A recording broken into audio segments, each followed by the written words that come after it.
اعوذ باللہ من الشیطان الرجیم بسم اللہ الرحمن الرحیم فرح المخلفون بمقعدهم خلاف رسول اللہ وکرہوا ان یجاہدوا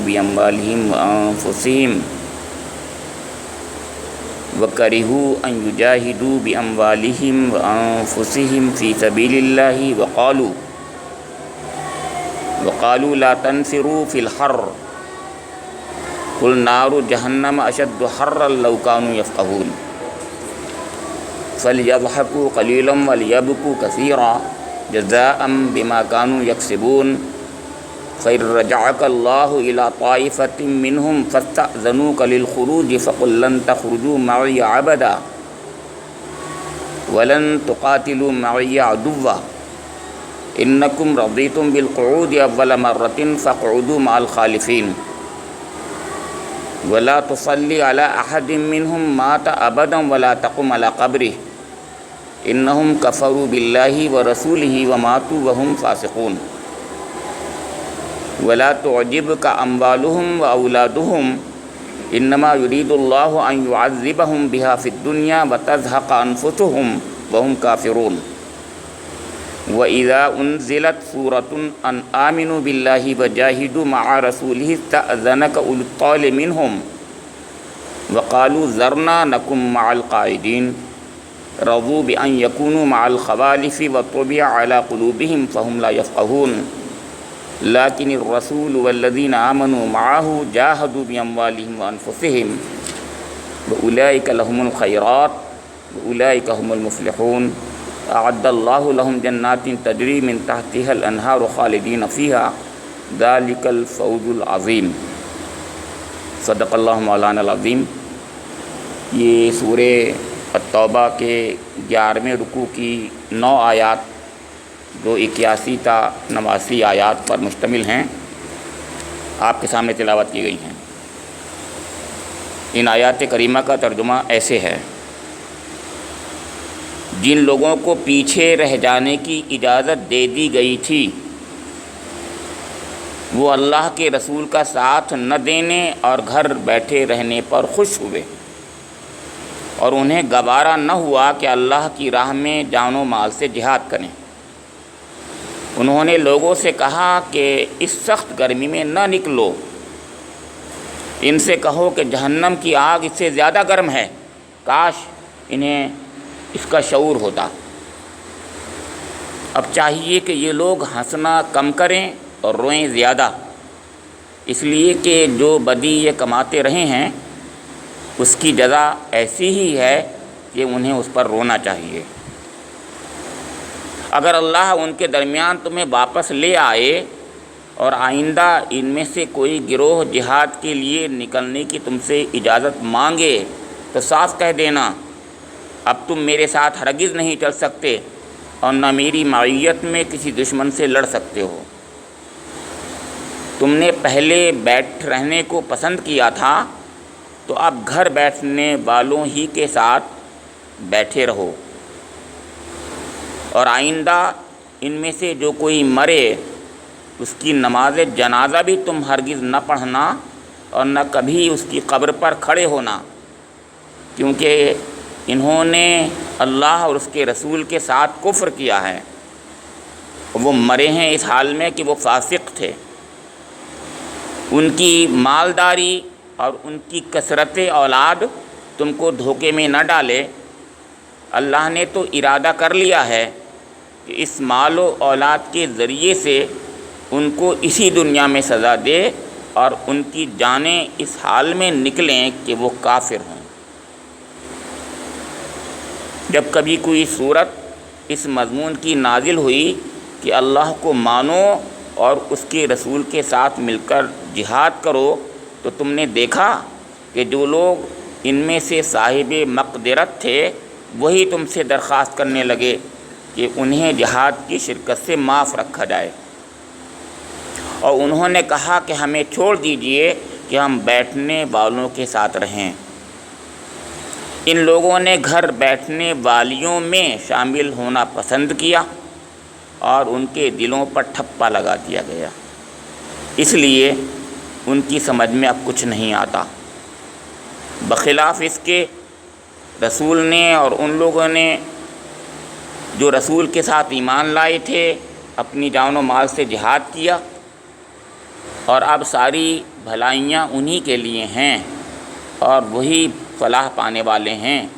اللہ نے ان کے لیے ایسے باغ تیار کر رکھے ہیں جن کے نیچے نہریں بہہ رہی ہیں، ان میں وہ ہمیشہ رہیں گے۔ یہ ہے عظیم الشان کامیابی۔ ان آیات کریمہ کا ترجمہ بہت واضح ہے، اس میں کوئی ابہام نہیں ہے، کوئی ایمبیگوٹی نہیں ہے۔ ایمبیگوٹی ویسے بھی نہیں ہوتی، یعنی آیات میں تو نہیں ہوتی، لیکن ترجمہ کبھی کبھی مشکل یا اس انداز سے ہو جاتا ہے کہ اس میں کبھی کبھی ہماری سمجھ کے لحاظ سے پریشانی ہو جاتی ہے۔ اس میں ایسی کوئی بات بھی نہیں۔ محسوس کیا ہوگا آپ نے کہ اللہ تعالیٰ نے ان آیات میں بھی، جیسے کہ گزشتہ کئی رکوعوں سے بات چل رہی ہے، منافقین کے تعلق سے تبصرہ فرمایا ہے، لیکن تبصرے کا انداز دوسرا ہے۔ اب تبصرہ نہیں ہے، بلکہ اللہ کے غضب کا اظہار جو ہے وہ اور بڑھتا چلا جا رہا ہے۔ اس سے پہلے بھی آیات تھیں تو گویا کلائمیکس پر ہے، کیونکہ اب کے بعد آگے کی آیات پر ختم ہو رہی ہیں، یہ تو کلائمیکس ہو رہا ہے یہیں پر۔ آگے دوسرا مضمون شروع ہونے والا ہے، وَجَاءَ الْمُعَذِّرُونَ مِنَ الْأَعْرَابِ لَيُؤْذَنَ سے، دوسرا وہ اعراب کے تعلق سے ہے، یہ منافقوں کے تعلق سے۔ تو یہ کلائمیکس ہے غضب کا اللہ تعالیٰ کے اس دنیا میں، جو ان پر غضب کا اظہار اس وقت کرنا تھا اللہ تعالیٰ نے ان آیات میں کر دیا۔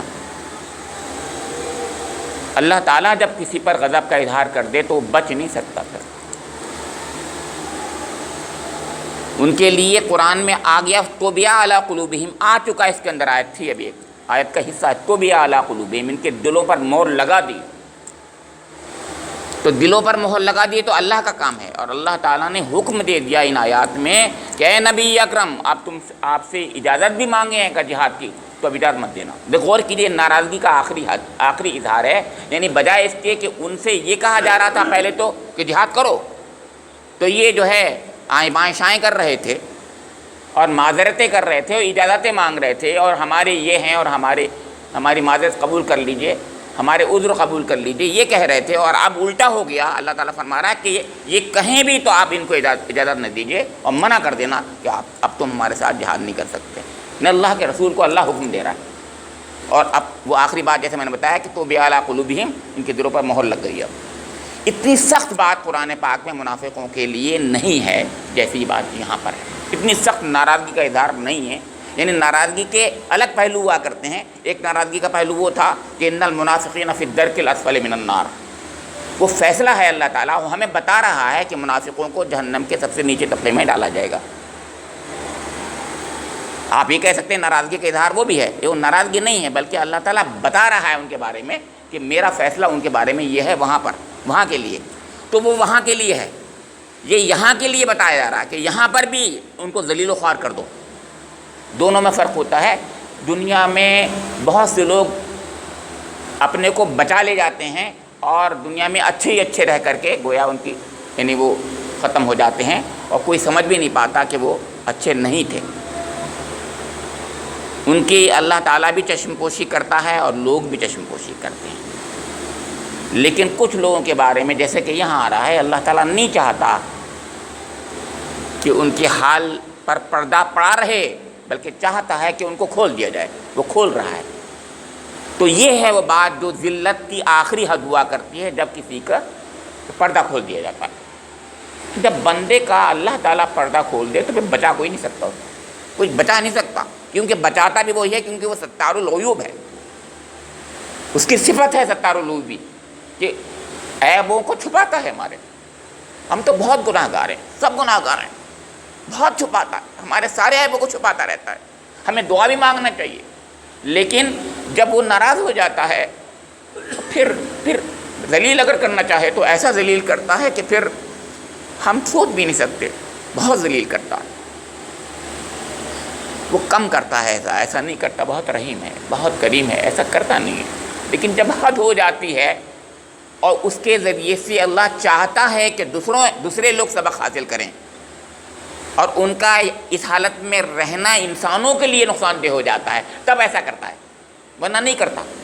تو یہاں سنی، یہاں ان آیات میں غور کیجئے، فرح المخلفون بمقعدہم خلاف رسول اللہ وکرہوا ان یجاہدوا باموالہم وانفسہم فی سبیل اللہ وقالوا لا تنفروا فی الحر قل نار جہنم اشد حرا لو کانوا یفقہون۔ پہلی آیت ہے کہ جن لوگوں کو پیچھے رہ جانے کی اجازت دے دی گئی تھی، ایک تو اجازت مل گئی اللہ کے رسول کی طرف سے، کرم کا معاملہ ہو گیا، انہوں نے جھوٹی معذرتیں کی تھیں، لیکن اللہ کے رسول نے چشم پوشی کی۔ یہ ہے وہ بات، اللہ کے رسول جانتے تھے کہ جھوٹ بول رہے ہیں، لیکن چشم پوشی کی، اجازت دے دی۔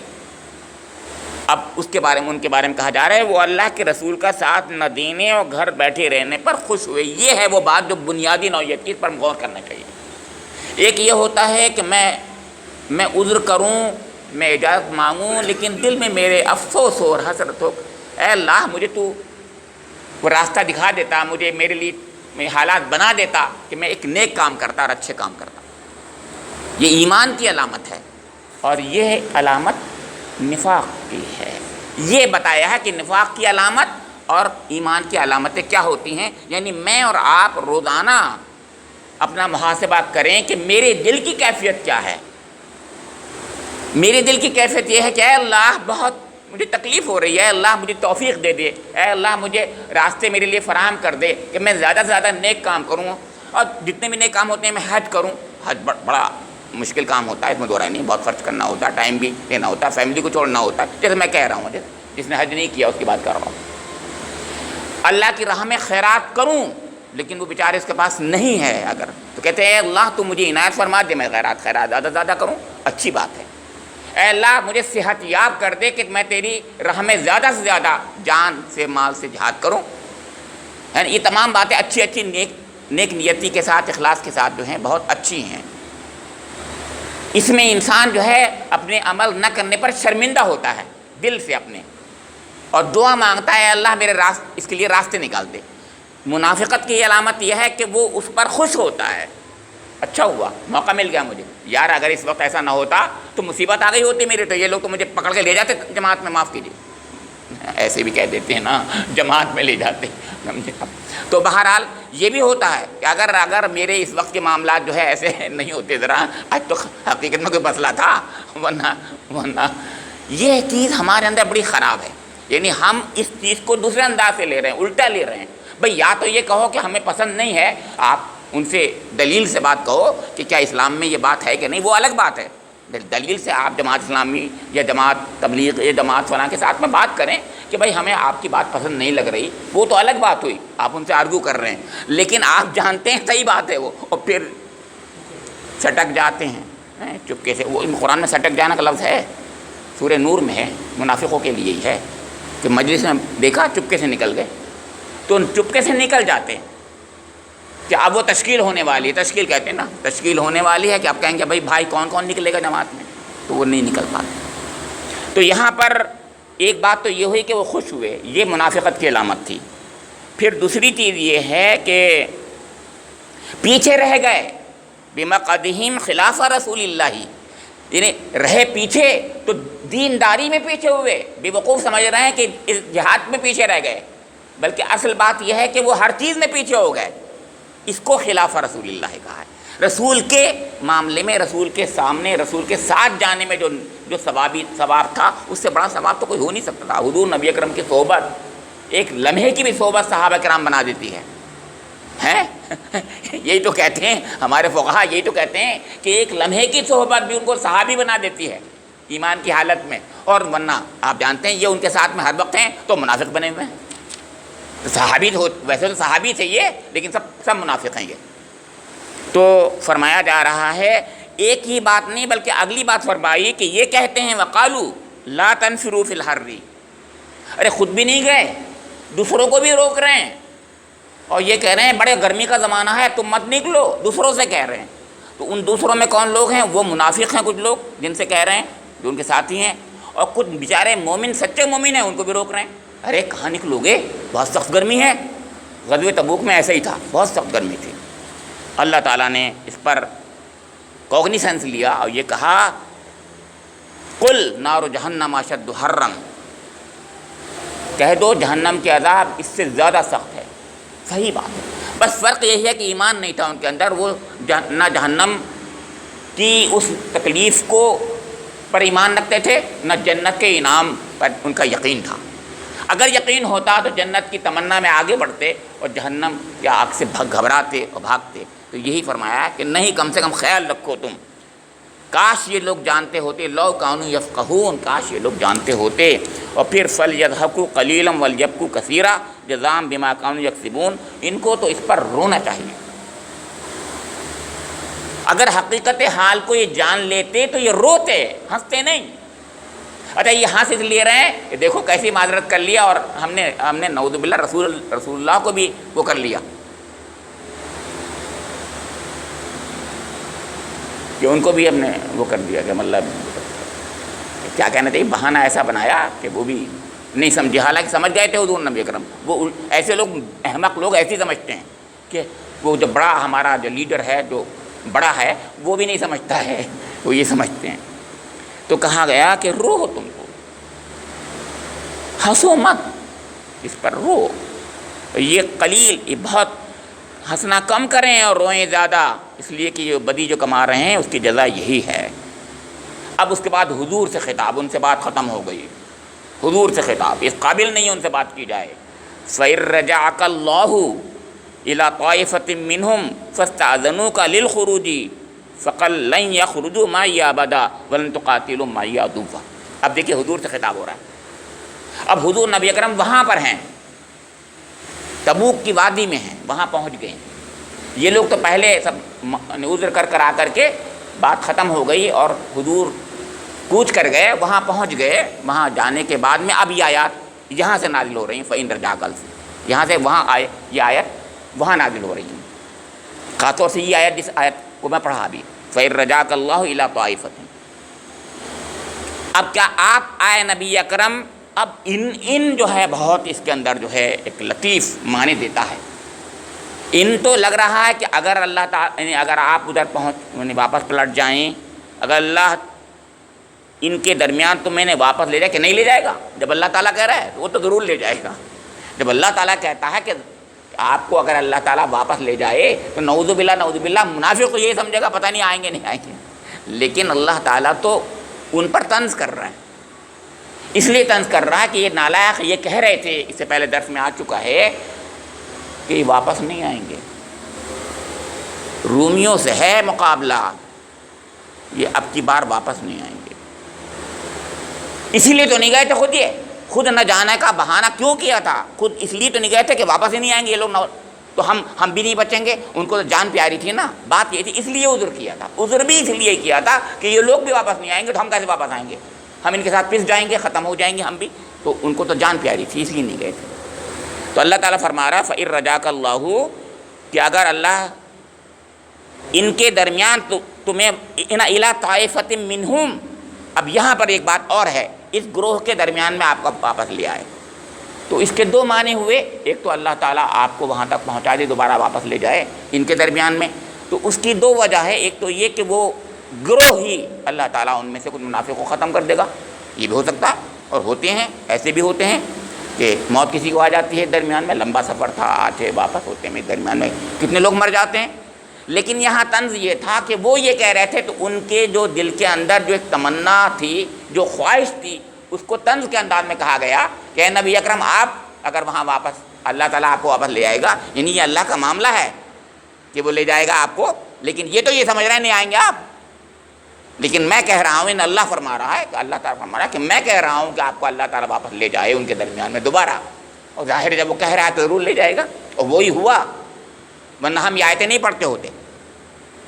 تو فرمایا فَاسْتَأْذَنُوكَ لِلْخُرُوجِ فَقُلْ لَن تَخْرُجُوا مَعِيَ أَبَدًا وَلَن تُقَاتِلُوا مَعِيَ عَدُوًّا، اور آئندہ ان میں سے کوئی گروہ جہاد کے لیے نکلنے کی تم سے اجازت مانگے تو صاف کہہ دینا اب تم میرے ساتھ ہرگز نہیں چل سکتے۔ یہ ہے وہ ناراضگی کا اظہار کہ اب تو وہ آپ سے کہہ رہے تھے، یعنی معذرتیں کر کے کہ ہم نہیں جا پائیں گے، ہمارے حالات کچھ ایسے ہیں، کچھ ایسی ہیں، معذرت کے 10 بہانے تھے، 10 بہانے تراش رہے تھے کہ ہمیں اے اللہ کے رسول اجازت دے دیجئے کہ ہمیں یہاں رہنے کی اجازت دے دیجئے۔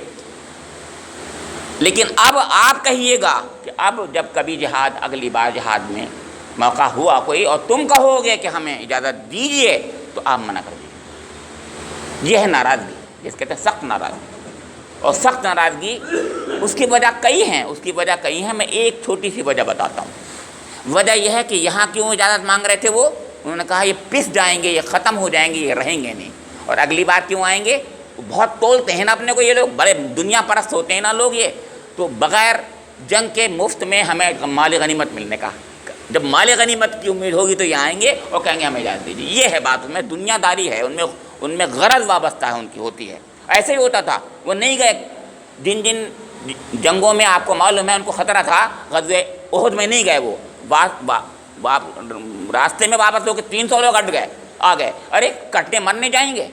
غزوہ حدیبیہ سے پہلے جب وہاں پر گئے تھے 1400 صحابہ، آپ کو معلوم ہوگا، وہاں پر منافقین سب کے سب رہ گئے پیچھے، انہوں نے کہا مرنے جا رہے ہیں یہ لوگ، تو ایسی جگہوں پر کبھی نہیں جاتے تھے لوگ، اور ہر جگہ اس جگہ جانے کی کوشش کرتے تھے جہاں پر ٹھنڈے میں کام بن جاتا۔ اسی لیے میں بتا دوں، غزوہ یعنی آپ کے صلح حدیبیہ کے بعد اللہ تعالیٰ نے یہی بات کہہ دی تھی کہ ان میں سے جو لوگ منافق جو ہیں، جو رہ گئے ہیں، ان کو منع کر دینا۔ اللہ نے منع کر دیا ہے کہ اب تم میرے ساتھ نہیں چل سکتے۔ یہ آپ سورہ فتح میں پڑھیے گا، سورہ فتح میں واضح طور سے ہے۔ وجہ کیا تھی؟ انہوں نے کہا اب مفت میں ہمیں مال غنیمت ملے گا، اللہ تعالیٰ نے منع کر دیا تھا، بالکل منافق نہیں جا سکتے تھے، نہیں گئے، کیونکہ اللہ کے رسول کی طرف سے ان کو یہی اعلان مل گیا، اللہ کا پیغام مل گیا کہ تم نہیں جا سکتے۔ اور اس میں بہت مال غنیمت ملا مسلمانوں کو، بہت مال غنیمت ملا، اس میں دو رائے نہیں، بہت مال غنیمت ملا اس کے اندر۔ مشکل تھی جنگ، اس میں دو رائے نہیں ہے۔ وہ مرحب تھا سردار ان کا، آپ کو معلوم ہے، حضرت علی نے وہ والا جو ہے آپ کا قلعہ فتح کیا تھا، اس میں وہ سب باتیں الگ الگ ہیں، اس میں سب جان لڑا دی تھی ان لوگوں نے، لیکن بہت مال غنیمت ملا تھا۔ فرمایا کہ اب تم میرے ساتھ ہرگز نہیں چل سکتے اور نہ میری میت میں کسی دشمن سے لڑ سکتے ہو۔ انکم رضیتم بالقعود اول مرۃ فقعدوا مع الخالفین، تم نے پہلے بیٹھ رہنے کو پسند کیا تھا تو اب گھر بیٹھنے والوں ہی کے ساتھ بیٹھ رہو، اب یہیں رہو۔ تم عورتوں کے ساتھ عورت بننا چاہتے ہو تو میں نے یہاں تو لفظ ایسے یعنی یہاں ہے بھی نہیں، وہ آگے تو آیت بالکل کھل کر کہہ رہی ہے مؤنث کے صیغے میں، تم عورتیں بننا پسند کرتے تھے خود کو، لہذا خوالفی جہاں پر ہے وہ عورتوں کے لیے آتا ہے، یہاں وہ لفظ یہاں پر خالفین لفظ ہے تو دونوں کے لیے آ جاتا ہے، مگر آگے بالکل کھول دیا ہے کہ تم جو لفظ میں اچھا نہیں لگتا مسجد میں کہوں، وہ لفظ ہوگا اس کے لیے، یعنی تم مرد بننا نہیں چاہتے، مرد بن کر نہیں جینا چاہتے، عورت بننا چاہتے ہو تو ٹھیک ہے، تم گھر بیٹھو۔ وَلَا تُصَلِّ عَلَىٰ أَحَدٍ مِّنْهُمْ، اب دوسرا ناراضگی کا اظہار ہے، ایک کے بعد ایک ناراضگی کا اظہار ہے۔ ابھی زندگی کا معاملہ ہے، زندگی میں یہ تھا کہ اب اگر اجازت بھی مانگیں گے تو جہاد نہیں کرنے کی پرمیشن نہیں ملے گی، اب موت آ گئی ان کی تو اب تم کیا کرو؟ ذلت کی آخری حد جو ہوتی ہے وہ یہی ہوتی ہے، آپ جو اس میں آیت فرما دی، وَلَا تُصَلِّ عَلَىٰ أَحَدٍ مِّنْهُمْ مَاتَ أَبَدًا وَلَا تَقُمْ عَلَىٰ قَبْرِهِ۔ یہ فرمایا آئندہ ان میں سے جو کوئی مرے اس کی نماز جنازہ بھی تم ہرگز نہ پڑھنا اور کبھی ان کی قبر پر کھڑے بھی مت ہونا۔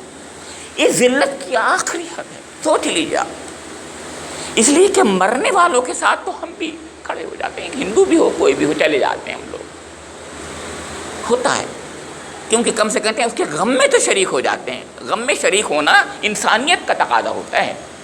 اللہ تعالیٰ روک رہا، اتنا ناراض، میں نے کہا زندگی میں تو یہ تھا کہ پرمیشن نہیں ملے گی، تم جہاد میں نہیں جا سکتے، آپ مر جائیں تو ان کی قبر پہ کھڑے مت ہونا۔ وَلَا تُصَلِّ عَلَىٰ أَحَدٍ مِّنْهُمْ، یہ تُصَلِّ کے مطلب یہ ہے صلاۃ، نماز جنازہ۔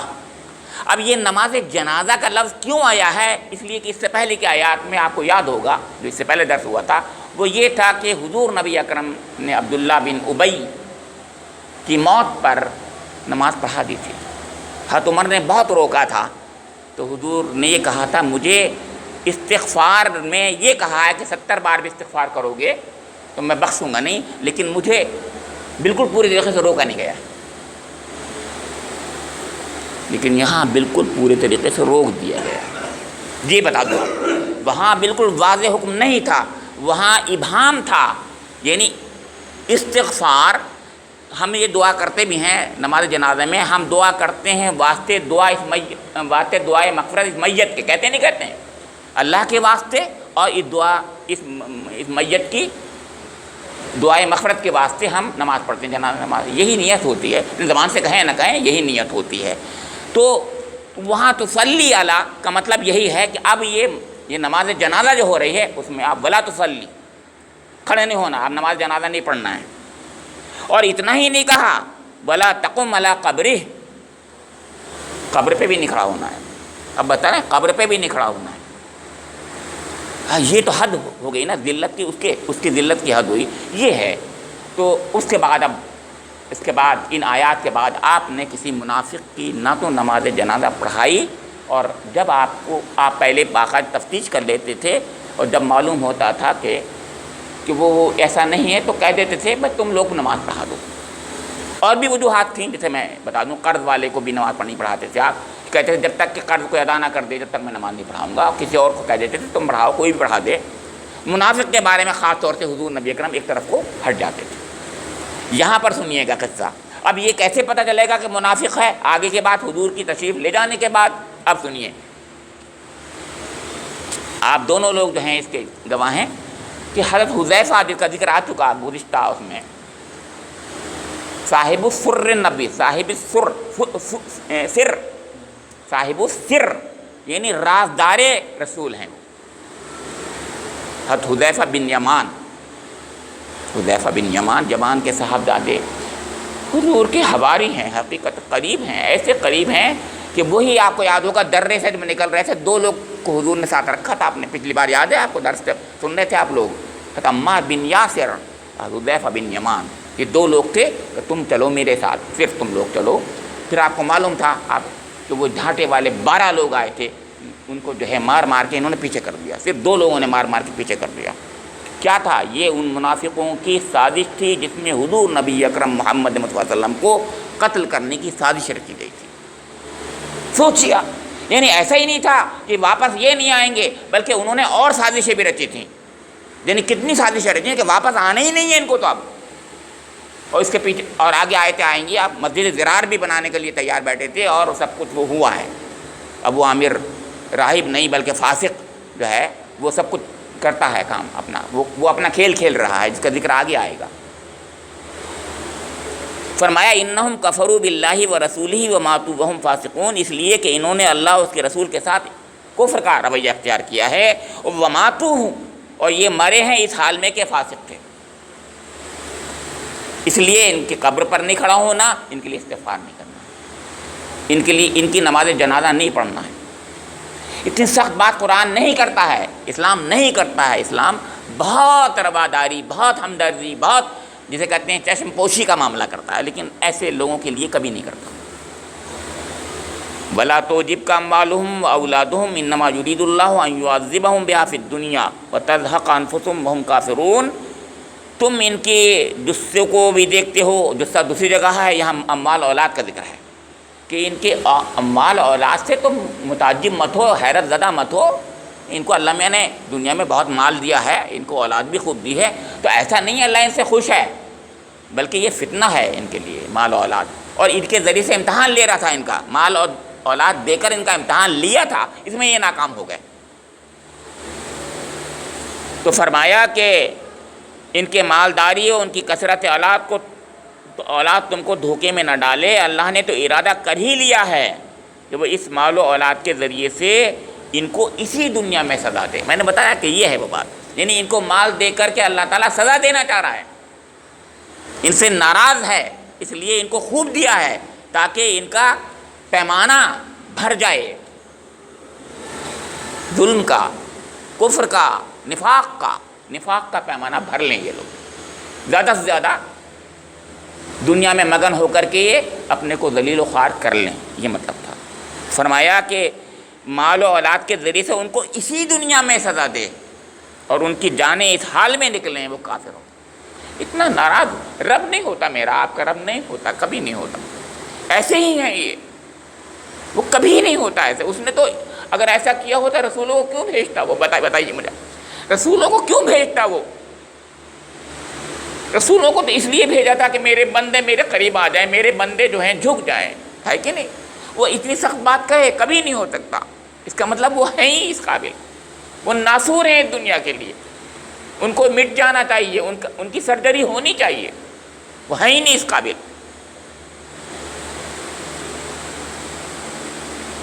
وَإِذَا أُنزِلَتْ سُورَةٌ أَنْ آمِنُوا بِاللَّهِ وَجَاهِدُوا مَعَ رَسُولِهِ اسْتَأْذَنَكَ أُولُو الطَّوْلِ مِنْهُمْ وَقَالُوا ذَرْنَا نَكُن مَعَ الْقَاعِدِينَ. جب کوئی صورت اس مضمون کی نازل ہوئی کہ اللہ کو مانو اور اس کے رسول کے ساتھ مل کر جہاد کرو, تو تم نے دیکھا کہ جو لوگ ان میں سے صاحب مقدرت تھے وہی تم سے درخواست کرنے لگے کہ انہیں جہاد کی شرکت سے معاف رکھا جائے. پھر وہی بات آئی کہ مال و دولت کے تعلق سے تبصرہ ہو رہا ہے کہ ان کو مال و دولت سے آزمایا جا رہا تھا. تو ان میں اولو الطول ہیں, یہ تو وہ لوگ ہیں کہ ہاں اولو الطول ہیں, یہ تو یعنی صاحب مقدرت ہیں, ان کو اللہ نے خوب نوازا ہے. اس لیے نوازا تھا کہ اس کے ذریعے سے اللہ تعالیٰ آزما رہا تھا ان کو, اور انہوں نے اس وقت الٹا کر دیا کہ انہوں نے الٹی درخواست کرنی شروع کر دی کہ ہمیں اجازت دے دی جائے کہ ہم کسی وجہ سے ہمیں جہاد کی شرکت سے معاف رکھا جائے. اور وَقَالُوا ذَرْنَا نَكُن مَعَ الْقَاعِدِينَ. یہ قالو جو ہے قالو نہیں ہے, قالو زبان حال ہے, زبان قال نہیں ہے. یہ ہم مفسرین نے کہا ہے, صحیح بات ہے. کوئی اتنی ہمت نہیں کرتا کہ یہ کہہ دے کہ ہمیں جو ہے عورتوں کے ساتھ رہنے دیجیے. اتنی ہمت تو کوئی نہیں کرے گا نا. یہ زبان حال سے کہہ رہے ہیں گویا, وہ یہ کہہ رہے ہیں کہ ارے ٹھیک ہے یار یہیں رہو, اچھا ہی. زبان حال سے وہ یہی کہہ رہے تھے کہ ہمیں یہیں رکھو, ہم یہیں بہتر ہیں. یا یوں کہیے دوسرے انداز سے کہ ہم میں مردانگی نہیں ہے, ہمیں عورتوں کے ساتھ رہنے دو. تو قرآن پاک ان ایسی جگہوں پر جو ہے ایک ادبی پہلو سے وہ انداز اختیار کرتا ہے جس میں ایک کیا کہتے ہیں آپ کو, کنایا ہے. کنایا, کیا بات بتائی, کنایا ہوتا ہے. وہ بالکل واضح نہیں کہتا, کیونکہ ادب یہی کہتا ہے. اس قابل نہیں تھے یہ, سمجھے, اس لیے. اور کبھی بھی ایسا لفظ لچر لفظ استعمال نہیں کرتا قرآن. تو یہاں یہ کہا کہ یہ وقالو کہہ کر کے یہ کہہ رہے ہیں, کہہ نہیں رہے تھے, زبان حال سے کہہ رہے تھے, اپنی حالت ان کی یہی تھی, گویا یہ کہہ رہے تھے ہم تو یہیں رہنا چاہتے ہیں. رضوا بأن يكونوا مع الخوالف وطبع على قلوبهم فهم لا يفقهون. ان لوگوں نے گھر بیٹھنے والیوں میں شامل ہونا پسند کیا اور ان کے دلوں پر ٹھپا لگا دیا گیا, اس لیے ان کی سمجھ میں اب کچھ نہیں آتا. جب ٹھپا لگ جاتا سمجھ میں کچھ نہیں آتا. اور اسی کا اظہار ادھر سب سے پہلی آیت میں تھا یہ کہ اس میں مگن ہیں اور خوش ہیں. ارے واہ کیا کہنے, ہم نے تو رسول سے اجازت لے لی, اب ہم ٹھیک ٹھاک ہیں, ہمیں اب پوچھے گا نہیں, کوئی کچھ نہیں کہے گا, اور ہم ان کے درمیان میں بالکل بیٹھے رہیں گے اور ایسی زندگی گزاریں گے جیسے. یہ پتہ نہیں تھا ان کے لیے فیصلے کچھ اور پیچھے ہو رہے ہیں, وہاں پر وادی تبوک میں کچھ اور فیصلے ہو رہے ہیں, وہاں قرآن پاک سے کچھ اور نازل ہو رہا ہے. ان کو کچھ نہیں پتہ تھا, وہ سمجھ رہے یہاں خوش تھے بہت زیادہ. ارے ہمیں موقع مل گیا, ہم نے 10 جھوٹے بہانے بنا لیے, تراش لیے, اور دیکھو ہم ان کے درمیان میں رہیں گے اور یہ کہیں گے کہ ہم نہیں گئے, اس کی وجہ تھی یہ تھی, اور سب لوگوں کے ساتھ میں رہیں گے, گل مل کر رہیں گے. یہ پتہ نہیں تھا کہ یہاں معاملہ یہ ہو گیا, ان کے فیصلے یہ ہو گئے کہ قبر تک کھڑے ہونے کے لیے پرمیشن بند کر دی گئی, پریونٹ کر دیا گیا, واضح طور سے کہہ دیا گیا تم اب کبھی جہاد میں بھی نہیں ہمارے ساتھ جاؤ گے. 2 باتیں, دنیا میں جہاد میں بھی نہیں کر سکتے, ہمارے ساتھ جا سکتے, اور مرنے کے بعد تمہارے ساتھ ہم قبر پہ بھی کھڑے نہیں ہوں گے. اتنی سخت بات ہو گئی. آخری آیت جب وہ اللہ تعالیٰ ناراضگی کا اظہار کرتا ہے تو توازن ضرور کرتا ہے, ان لوگوں کا ذکر ضرور کرتا ہے جن کو جنتوں کا فیصلہ کیا. جب منافقوں کا یا کافروں کا یا مشرکوں کا ذکر کرتا ہے تو اہل ایمان کا بھی ذکر کرتا ہے. لیکن الرسول والذین آمنوا معه جاہدوا باموالہم وانفسہم واولئک لهم الخیرات واولئک هم المفلحون. بخلاف ان کے ایک پورا گروہ تھا جن کا ذکر ہو گیا, رسول نے اور ان لوگوں نے جو رسول کے ساتھ ایمان لائے تھے اپنی جان و مال سے جہاد کیا. یہاں پر رسول کا ذکر کیا ہے خاص طور سے اس لیے کہ یہ رسول ایسا نہیں ہوتا ہمارے یہاں کا لیڈر، ایسا نہیں ہوتا پیچھے رہے خود اور کہے تم آگے رہو. اس لیے سب سے پہلے لیکن الرسول والذین آمنوا معہ جاہدوا باموالہم وانفسہم، جہاد کی آپ نے مال سے.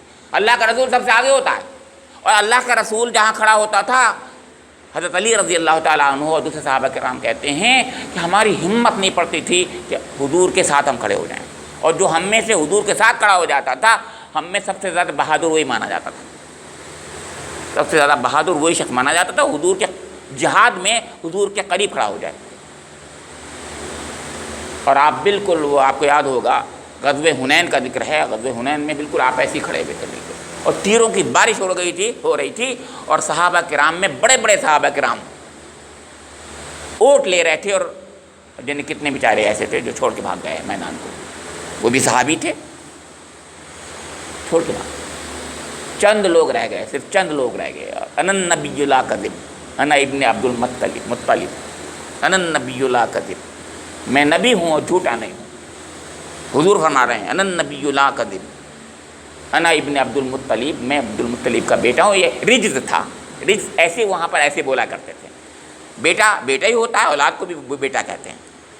ویسے تو پوتے تھے لیکن ایسے وہاں ایسے ہی بولا جاتا تھا عرب میں، عربی زبان اور عربی انداز، اور جنگ میں ایسے ہی بولا جاتا. تو یہ بات وہاں پر فرمائی کہ یہ جہاد میں مال سے ہر طریقے سے جہاد کر رہے ہیں، اللہ کے رسول بھی کر رہے ہیں، مومن بھی کر رہے ہیں.